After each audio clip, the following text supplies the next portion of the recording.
Drag queen, I'm so excited. Isn't this the most beautiful I've ever looked? This is my new drag. I hope you guys like it. Thank you so much. All right, I think we should go ahead and hop to it. I know you all are here to see someone very, very special. Yes. So please put your hands together for the singing icon, the musical genius, the brilliant vocal cords. I know you're like you're about to explode. You're literally about to explode. Make some noise for Adam Lambert.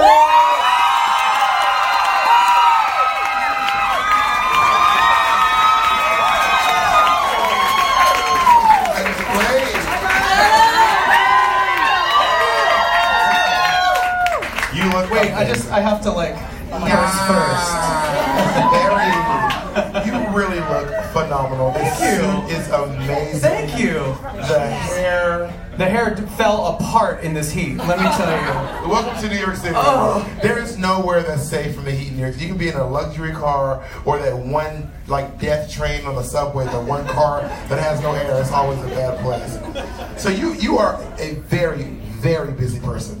Lately, yeah, it's going. I've been gone for a month. I was in Australia, I was in UK, I was in Germany promoting, selling my wares. Yeah, you can listen. Yeah. It pays to advertise. Yeah. And you're not just traveling like just your shows, and you're also doing Queen. You are like all over the place, all around the world. This is like phenomenal. I'm trying, yeah. When did you get into the city today? I got into the city at the beginning of the week. Oh, work. Yeah. So you got a little bit. Yeah, I'm acclimated. Yeah. A little bit of sit down. The curls aren't, but I am. Yeah. Now I want to talk about. I want to talk about the inspiration behind your latest songs. Like, what is inspiring you in your latest music? The sound of this latest project it's very throwback. Like I was like, you know what? I don't want to listen to top 40 for a minute, and it took me 4 years to put this thing together, and I took a little pause on all this top 40. I love pop music, but I was like, everything is starting to sound the same, and I need to get back to what inspired me to become a musician in the first place. And so I just started listening to a lot of the stuff that was in my house growing up. My parents had a lot of albums, and I'm also a singer in Queen, so that's also super inspiring. And just that time period, like the 70s into the 80s, I'm just like all about it. What were some of those albums in the house that you did? Like my dad's a Grateful Dead guy. That's one of the influences that is not on the album, actually.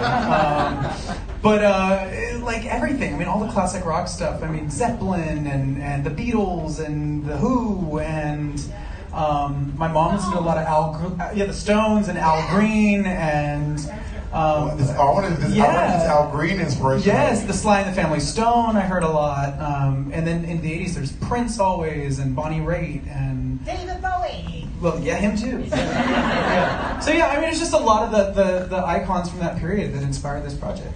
Now, but also, like, when did you actually find time to work on your? If you're like, you just said Australia, the UK, Deutschland. Like, when did you find the time to sit down and like actually work on music? There was time. With the Queen tours, it's usually like just a chunk of time for each leg of the tour. So it's like 6 weeks we're out, and then months and months off. So there was time. And also, when I started, I didn't exactly know what I wanted to do. So it wasn't like, okay, I'm going and I'm done. It was more like, okay, let me explore. Let me get in the studio. And I called friends. I called producers that I'd met over the last 10 years working in the business. And I was like, you want to get in the studio and see what we come up with? So it was like, it was loose. And it was like no pressure. That's the best way to work with. There's not like when there's not like a lot of pressure and like this deadline coming up. Yeah. Then I don't know. Everyone doesn't work great. It freaks me out. Yeah. Deadlines, no. Now, in New Eyes coming up hot, there's just like this storyline that's going on. Or like, what? Yeah. Where did this story come from? I just wanted to do everything differently with this project, and I've had music and music videos that I'm so proud of that I put out over the last decade, but there were a lot of things that were like done a certain way. Like, this is how we do this, and this is how this is done. And I'm always the guy that's like, why? And so I just kind of wiped the slate clean. I got a new team around me, a new label around me, and they were like, what do you want to do? And I said, I want to do this. And I wanted to do a video that had a story that threaded through the whole thing, and chapters and connecting the project. And also this idea of releasing this album in two halves. The first half, side A, coming in September. It was just like a way to kind of extend the whole experience, because in today's industry, it's like you put an album out and it's just done, and that's it. And everyone kind of goes, oh, it's over. So I wanted to like expand the whole journey. Well, that's kind of everything is now. Even entire seasons of TV shows come out on one day. Yeah. And you used to have to like watch it and then like wait a week and try to remember what happened. But now it's like literally everything just one day, the whole album. Well, I mean, you look at like for example, like Game of Thrones. It became so popular because they strung it out over how many years? And there was like a whole break between like I think seasons like one of the seasons had like over a year of break in between.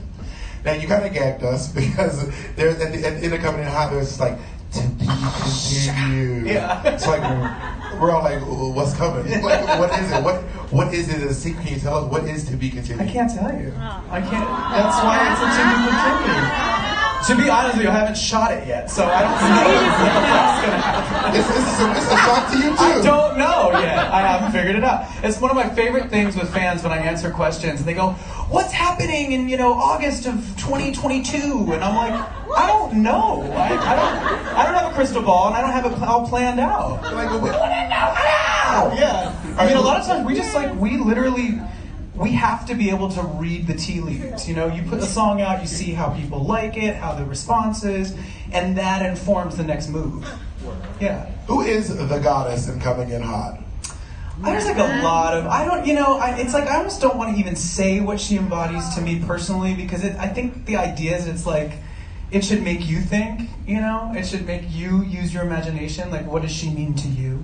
That will help people. Yeah. You have your own interpretation. Yeah. You mean something different to different people. And the videos are not like super literal. It's more symbolism. It's more kind of suggestion. There's a lot of like personal meaning behind a lot of the symbols in the videos, and meanings that are about my community, and meanings about life and art and all sorts of things. And weed, because my garden, I have to, the gardener, that kind of weed. Yeah. I bet weed got a bigger round of applause than I did. So, okay, on top of being it's legal now, by the way, in California, so that I can say that. Well, according to my neighbors who smoke weed outside my window, they don't get arrested either, so accordingly, you can smoke weed anywhere you want in the city, too. Now, on top of being a vocal icon, I mean, it's truly like, you are also, and in my opinion, also a fashion icon. Aww. And the reason I say that is, it's true. And the reason I say that is, if you look at someone and go, very Adam Lambert, you know exactly what that means. If you say very Adam, like, how many people have their name as a description of how you look? Very Adam Lambert. Like, what inspires? Because if like a guy goes out with a little bit of eyeliner and some black and like a jazzy hair, they're gonna go very Adam Lambert. What inspires? Well, I mean, like 10 years ago, it was also like it was sort of adjacent to Liza. I mean, I don't know really if that was me to begin with. I think I've grown into my. Also, Liza sent you a cease and desist. We have a letter. Liza said, and I'll send her a flat iron. But what inspires your looks? I don't know. I look at everything. I mean, I like looking at runway shows and editorials and stuff. I'm obsessed with Gucci right now. I love Alessandro. It's like his stuff is so funky and weird, and it's like a world that he has created for his project. And I was inspired by that in general, because what his vision to me says is there are no fucking rules. He doesn't stick to one time period or one reference point. He blends them all together in this beautiful way, and people like that, artists like that, inspired this project a lot, because I realized more than ever with this one, I'm just going to do what I want. Yeah. So here's about doing whatever you want. Did you feel a lot, because you've been singing on TV for a while now, all right? When you were on like American Idol, it was so iconic. I was watching you on TV and I was like, aww, I cannot believe there is an obvious queer representation, but also being like, I'm not afraid. Like, I'm gonna wear what I'm gonna wear. I'm gonna do it how I'm gonna do it. Did you feel any intimidation, or like, were you nervous? It's funny, because when I started on that show, we didn't have Twitter yet. I mean, it was like a different age in terms of getting feedback in real time. I mean, yeah, there was YouTube, and there were comments and things like that. But I was texting. I texted at Idol 03. And we were in this house, and we weren't really exposed to the media that much. We had a computer in there, one computer, and I was just kind of looking at the immediate future and the immediate room in front of me, and the producers that I was working with, and the vocal coaches, and being like, okay, I want to do this song this week, and this is what I want to wear, and this is what I want it to look like. And they were like, cool, that sounds great. I didn't really think about it beyond that. And then later, as the show kind of came to a close and I realized the ripple effects that it had, I went, oh, okay. This like goes beyond just the room. It was my first time on television like that. Yeah. I'm a theater kid. I'm used to performing for a room of people in real time. And that's what I grew up doing. And that's why I like being on the fly and not over-rehearsing and fucking up all the time. And part of that is where the magic is for me, is in that, like, the moment. So being on TV for the first time, I was like, oh, right, this is, like, going to get printed, and it's going to last forever. And that was new. And I'm telling you right now, it meant a lot to see that representation on TV. And I was like, wow, this is truly amazing. And then, of course, I started YouTubing this stuff. And I want to make sure I'm getting this fact right. I don't want any fans like, that's not correct. And I remember like watching years ago, I believe, a clip of you as Fierro. Like this clip, and I was like, oh, you are what my aunts call singing. Like you are singing. Always. Now more about the future. I heard there's an album coming. Yes. All right. So can you tell us what it's called? It's called Velvet. Yes. Velvet. Velvet is a feeling. Velvet is a mood. It's an experience. It's you know what velvet feels like. Good. Soft and sensual. You want to kind of rub on it.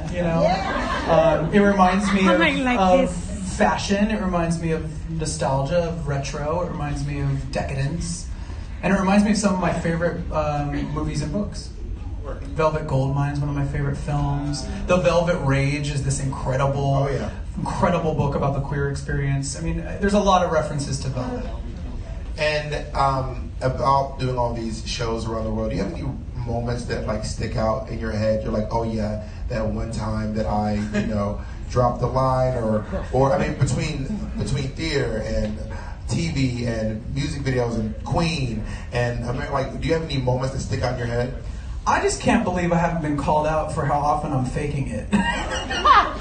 There's so many times where I'm like, I don't know, I'm just gonna go over here and like pretend like it's all good, I'm just surprised no one's gone, this guy's full of shit, That surprises me. Well, I think what it is too, that people really, because I mean, there's a lot of things. When you follow like a singer or an actor, you do enjoy the talent, but you also enjoy just the essence, the personality, and the it factor. So even if you don't nail the song, or if you forget the lyrics, but you still get to be Adam Lambert. You know what I mean?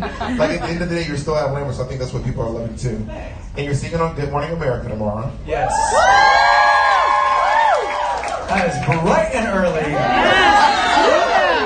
Like, I know how my voice sounds in the morning just speaking, and you were like about to wake up and do the Adam I'll be like standing upside down, scrunching my hair with a diffuser at 5:30 a.m. Like, oh. I mean, it's gonna be really early. What hour are you actually? I'm gonna get up at 5:30 and scrunch. Yeah. Work. These curls are new. I'm very uncomfortable with them, but especially in this heat. So I think you're nailing it. Thank you.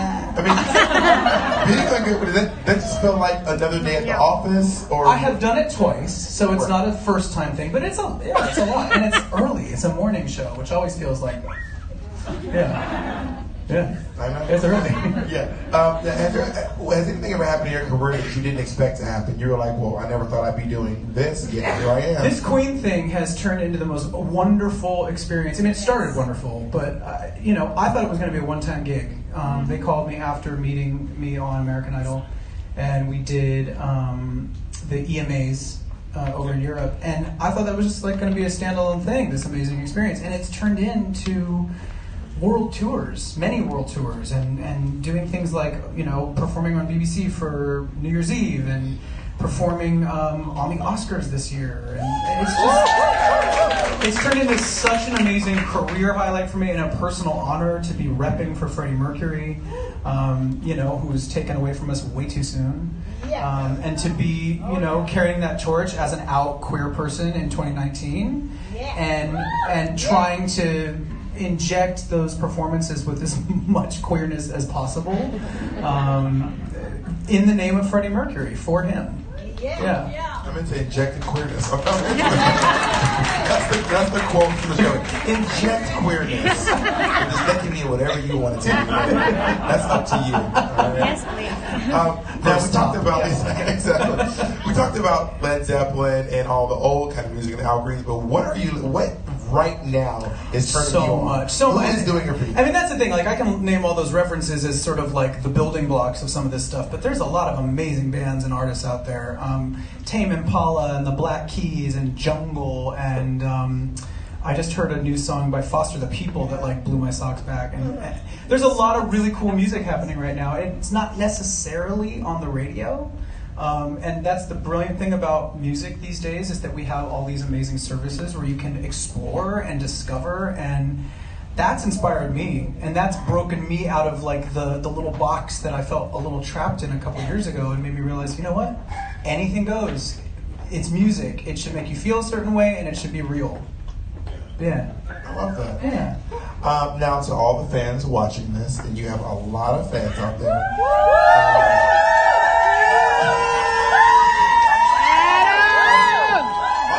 I told my mom that I was coming here, and I was like, "Oh my God, say that for me." My mom loves Adam Lambert. She loves Judge Mathis. I don't know what that's about. But, Judge Mathis, if you're watching this, my mom really loves you. Please say hey to Martha Caldwell on Cameo. Is there anything you would like to say to your fans who are anything you would like them to hear, specific, any message or anything? I'm just so excited that you guys are still on board. And that I have this support system to let me explore my creativity and try new things. And you know, the 2 songs that I put out so far, it isn't what I did in 2010. You know, and I love those of you that are like, cool, all right, let's roll with it. You know, because as a creative person, whether you're an artist or not, you can't do exactly what you did 10 years ago. That's weird. You know, someone's like, you've changed since I met you. I'm like, well, you met me in 2004, so I hope I'm different than I was when I was 18. I'm 30. Me too. Enough about my waist size. All right. We have a little, I don't know if you are a refresher on your YouTube page. We do have a surprise for you because you recently hit a milestone that you may not know about, but you just hit 1 million subscribers.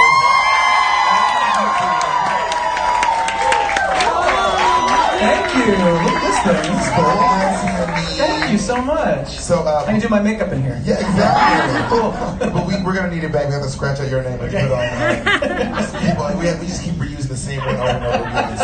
So we'll send you the real one. Thank you. Thanks, YouTube. I appreciate that. Thank you. We're gonna take a little break. I'm gonna let you get the vocal cords ready, honey. I'm gonna do a downward dog. Yes. And pray. Chaturanga. Go into your chaturanga, and we're gonna come back with some music. All right? Yeah.